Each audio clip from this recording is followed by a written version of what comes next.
ubwo ngiye gushaka nta mpamvu yo kujya gushaka bya bikobwa bikuze tungana, ngomba kujya mu twana duto, kanjye kwishakira agakobwa k'imyaka 18, 19, imyaka 20, imyaka 21.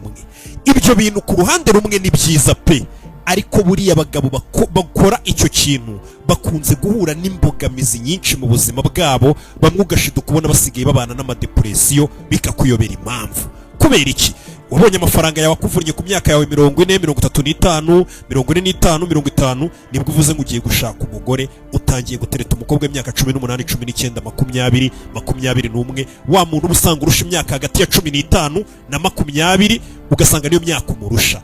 Abagabo rero bakunze kubigenza gutyo, bagakundana cyangwa se bakanabana n'abakobwa bameze gutyo.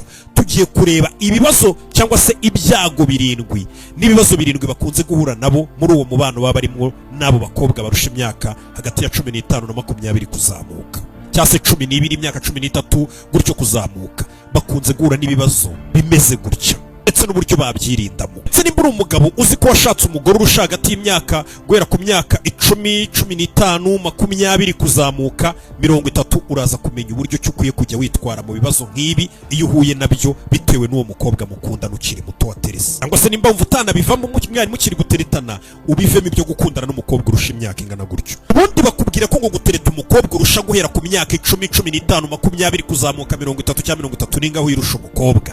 Bavuga ko ngo buriya ngo umeze nk'uri kugendana igisasu mu ntoki zawe kiba kiri kubara akanya kariko kose cyagutungura kikaguturitsa, niko bavuga. Ngo ubu uri mu bibazo by'uko amafaranga yawe ashobora gushira burundu, gakena burundu, izina wari ufite muri sosiyete rikaba ryahungabana burundu, ukaba muri sosiyete utakigirira icyizere mu bandi bagabo kandi byitwaga kurenze bitewe n'uko uri gutereta cyangwa se wabanye n'umukobwa uruta. Impamvu rero abagabo bakunze gutereta abakobwa barusha guhera ku myaka 10, 15, 20 kuzamuka bakunze guhura n'ibibazo, ugasanga ingo zabo zabaye mbi, baratandukanye, babayeho nabi, bicuza impamvu bashakanye n'ako gakobwa, ntibahuza mu nzu. Impamvu ni iyihe? Nuko abo bagabo akenshi bahubuka bagashaka abo bakobwa baruta batarabanza kumenya amategeko y'umukino neza. Hari amategeko ubundi y'umukino uba ugomba kubuza imbere yo kujya gutereta umwana w'umukobwa urusha guhera ku myaka 10, 15 kuzamuka kuri 20. Ibyo nabyo ndaza kugenda nyababwira ayo mategeko y'umukino kugira ngo mujye mu bintu mubizi.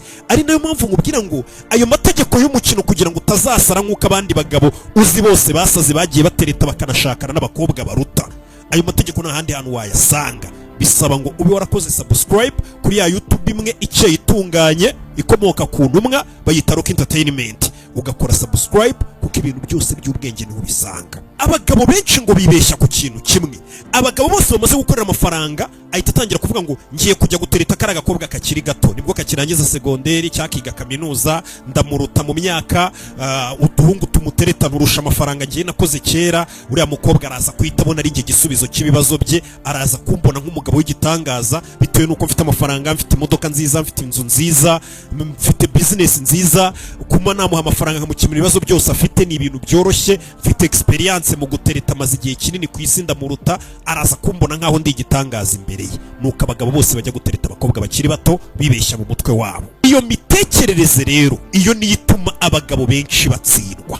Abagabo benshi niyo muganirira kubwira ngo gukara gakobwa ni keza, ngo gateretwa na twa duhungu twimbwa ngo bigana za segonderi cyangwa barangizanyije segonderi cyangwa baturanye. Gukara gakobwa kanya kare kose ndagenda nkereka imodoka nziza, amafaranga, kare gakobwa karankunda tuzanabana, biraza kugenda neza nikamenya uwundi we. Ukumva ko ibyo biri buze gutuma umukobwa ahita yumva kuri igitangaza mu mutwe we ndetse bikakunda. Ariko ngo ibyo nibyo biza kurangira biguteye agahinda n'amarira iyo ubanye n'uwo mukobwa cyangwa se mukazakomezanya. Niho abagabo benshi ngo bibeshyera. Biratandukanye ibyo byari gukora nk'imyaka 20 ishize, wenda ibyo byari gukora pe. Gusa uyu munsi wa none isi turimo, umukobwa nimba ari mwiza, we nk'umugabo ufite amafaranga ukumva ko umukobwa kuba ufite amafaranga ufite ibyo byose ngo bihagije. Hari abandi bantu benshi bari hano hanze bari no mu myaka ye cyangwa se banangana nawe n'ubundi bamukorera nk'ibyo uri gushaka kumukorera. Ku buryo rero kuba ufite ibyo byose bitahita biba bihagije 100% ko umukobwa azahora gukunda uri igitangaza. Ubwo ufite inzu, ufite imodoka, ufite amafaranga ndetse unamwitaho umuha amafaranga, yegura bimuha muzana abana bigende neza, ariko ntago biguhagije ibyo byonyine. Hari abandi benshi mungana babimukorera, harimo nabo bangana bamusohokana bakamuha show iryoshye, akaryoherwa n'ubuzima, bakamusohokana bagatembera. ibyo gusa ntabwo bihagije. Ikintu cya mbere ugomba kujya gutereta umukobwa utekereza nimba uzi umurusha iyo myaka yose nakubwiye. Wigenda wumva ko abo bantu umukobwa agomba kukugereranya nabo bishingiye ku bintu ufite. Gerageza ahubwo unakora uko ushoboye akugereranye n'abo bantu bose azi n'abamutereta bishingiye ku gaciro weho ubwawe wihaye n'uburyo uri kumwitwaraho.